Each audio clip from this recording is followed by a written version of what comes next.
चलिए आज हम एक ऐसी लोक कथा के दुनिया में चलते हैं जो हमें लालच और इंसानियत के बीच के फर्क को समझाती है। ये कहानी है नरेंद्र नाम के एक स्वाभिमानी आदमी और उसके परिवार की, और हम देखेंगे कि कैसे एक बरगद का पेड़ उनके लिए सिर्फ एक सहारा नहीं बल्कि जिंदगी का एक बहुत बड़ा सबक बन गया। कहानी की शुरुआत होती है नरेंद्र के इसी दमदार बयान से। हुआ ये कि गांव के मुखिया ने उसे घर खाली करने के लिए एक दिन की भी मोहलत नहीं दी। बस नरेंद्र के आत्मसम्मान को ठेस पहुंची और उसने ये कह दिया।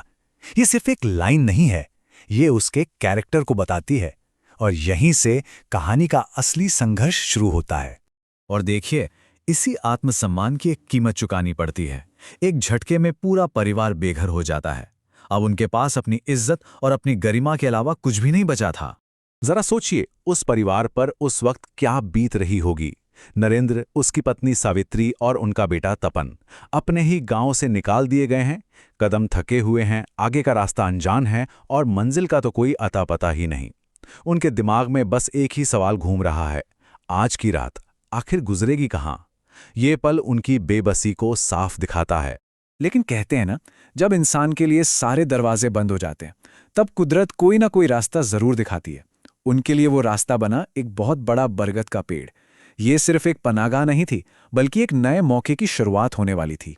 उसी पुराने पेड़ के नीचे जब थका हारा परिवार सुस्ता रहा था तो अचानक उनके बेटे तपन की नज़र पेड़ के तने में एक बड़े से खोखले हिस्से पर पड़ी। ये तो किसी ने सोचा भी नहीं था। बाहर से देखने में किसी को अंदाजा तक नहीं हो सकता था कि अंदर इतनी बड़ी और महफूज जगह होगी। एक बेघर परिवार के लिए ये किसी महल से कम नहीं था। और यहाँ सबसे दिलचस्प बात यह है कि उन्होंने अपनी इस मुश्किल को एक अवसर में कैसे बदला। सबसे पहले तो उन्होंने पेड़ के नीचे रहने के लिए एक छोटी सी झोपड़ी बनाई। फिर उन्होंने देखा कि उस रास्ते से गुजरने वाले थके हारे मुसाफिर पेड़ की छांव में आराम करते हैं। बस उन्होंने लोगों की जरूरत को समझा और वहीं एक छोटा सा ढाबा खोल दिया। ये उनकी हिम्मत और सूझबूझ का कमाल था। लेकिन जैसा कि अक्सर होता है, जहां कामयाबी होती है वहां जलने वाले भी पहुंच ही जाते हैं। जब उनकी मेहनत रंग लाने लगी और घर में खुशहाली आने लगी तो बुरी नजरें भी उन पर पड़ने लगीं। तो यहां पर देखिए, दो तरह की सोच का सीधा सीधा टकराव था। एक तरफ नरेंद्र था जो बस इज्जत से जीना चाहता था और आसपास के गांवों के लिए एक बाजार यानी हाट बनाना चाहता था, और दूसरी तरफ था जमींदार राय चौधरी और उसका साथी रघु, जिनका बस एक ही मकसद था, लालच। वो किसी भी तरह नरेंद्र के चलते हुए काम को और उस जमीन को हड़पना चाहते थे। और ये टकराव तब खुलकर सामने आया जब वही चौधरी, जिसने कभी नरेंद्र को वहां रहने की इजाजत दी थी, अब उसे धमकी देने लगा। उसने साफ साफ कह दिया कि अगले दिन तक अपना घर और कारोबार समेटकर यहां से निकल जाओ। जो जमींदार पहले मेहरबान बन रहा था, अब उसका असली लालची चेहरा सामने आ चुका था। लेकिन जब लग रहा था कि अब सब कुछ फिर से छिन जाएगा, ठीक तभी कहानी में एक ऐसे शख्स की एंट्री होती है जिसकी किसी ने कल्पना भी नहीं की थी। कहानी का रुख पूरी तरह से बदलने वाला था, और वजह थी दया का एक छोटा सा काम। एक दिन जब नरेंद्र बाजार गया हुआ था, एक आदमी हांफता कांपता जमींदार के पहरेदारों से बचता बचाता सावित्री के पास पहुंचा। उसने छिपने के लिए पनाह मांगी। सावित्री खुद इतनी बड़ी मुसीबत में थी, फिर भी उसने इंसानियत नहीं छोड़ी। उसने खतरा उठाकर भी उस अजनबी को पेड़ के उसी खोखले हिस्से में छिपा गया। ये एक छोटा सा फैसला था, लेकिन इसके नतीजे बहुत बड़े होने वाले थे। अच्छा, तो ये अजनबी था कौन? वो कोई मामूली इंसान नहीं था, वो था सिंटू, एक परोपकारी डाकू। अब ये परोपकारी डाकू क्या होता है? ये हमारी लोक कथाओं का एक बहुत ही दिलचस्प किरदार है। एक ऐसा डाकू जो अमीरों और लालची लोगों को सबक सिखाता है और गरीबों की मदद करता है। सिंटू अपने इंसाफ के लिए पूरे इलाके में मशहूर था।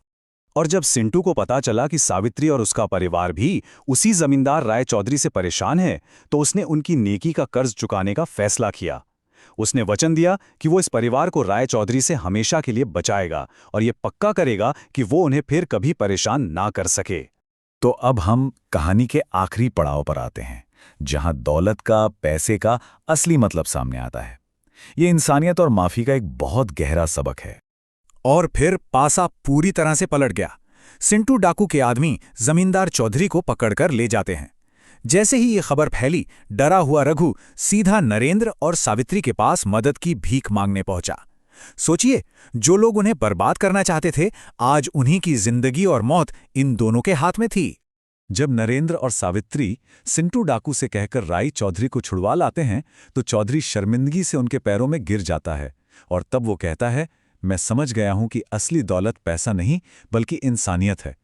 ये उस आदमी के लिए एक बहुत बड़ा बदलाव था, जिसकी आंखों पर लालच की पट्टी बंधी हुई थी। तो आखिर में ये कहानी हमें सिखाती क्या है?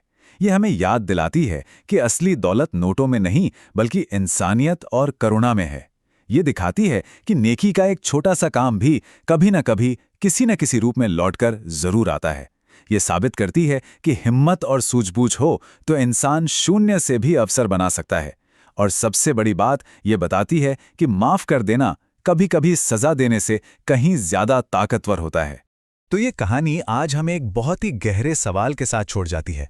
इस दुनिया में जहां हर चीज का हिसाब किताब होता है, हर चीज का लेन देन होता है, वहां करुणा का, इंसानियत का असली मूल्य क्या है? शायद इसका जवाब पैसों में नहीं बल्कि हमारे अंदर की इंसानियत में ही छिपा है।